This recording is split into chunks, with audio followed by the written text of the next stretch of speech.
Hey guys, on my last video, I mentioned that we're going to be talking about mindsets, and we said that mindsets begin in our mind, in a faculty of thought. The first thoughts that get planted into our minds are called seed thoughts, as they begin categories of thinking.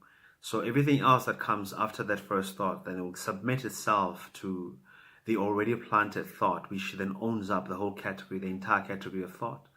Now, these categories of thoughts or these mindsets, they form a network of thinking, and the network of thinking, which in turn then form what we can call a framework of our thinking.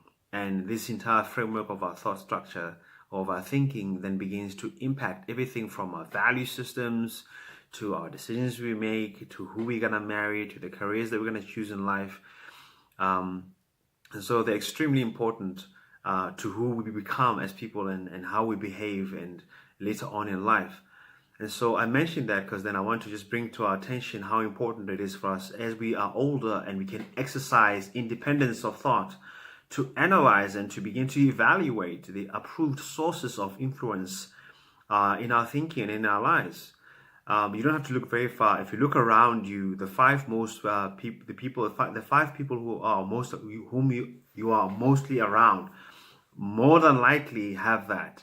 The people that you go to for advice, like your parents, and those people are approved source of influence. Maybe you are somebody who believes, and you're looking at your pastor or your spiritual leader. That's an approved source of influence.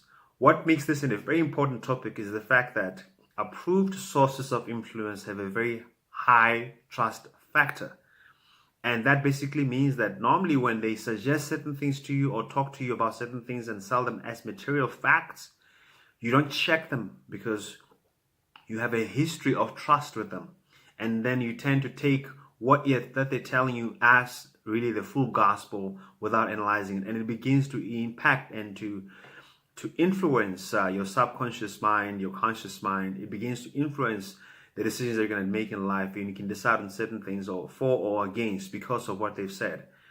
It is extremely important for us to begin to check those. Some of the approved sources of influence, of course, I mean, like I've mentioned, education is a big part of that. Your lecturers at school, if you're talking about the education system that we're struggling with at the moment, how much of what you've been taught at the university is influencing and impacting the decisions that you're making in your life.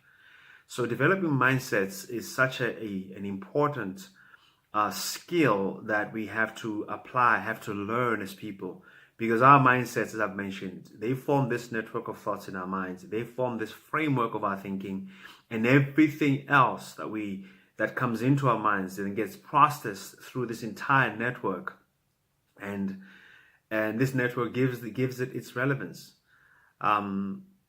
So without really going too much into it, I just want you to consider and to start assessing, to start thinking more aware of your approved sources of influence. The 5 places that you go to the most to hear and to receive counsel. The 5 people that are the most influential people around you. The books that you're reading. The television shows, by the way, that you're watching, and of course, the social media people that you're following. These become over time approved source of influence, and we'll go into more detail on how to choose them, how to analyze them, and how to assess them. Thank you so much for watching.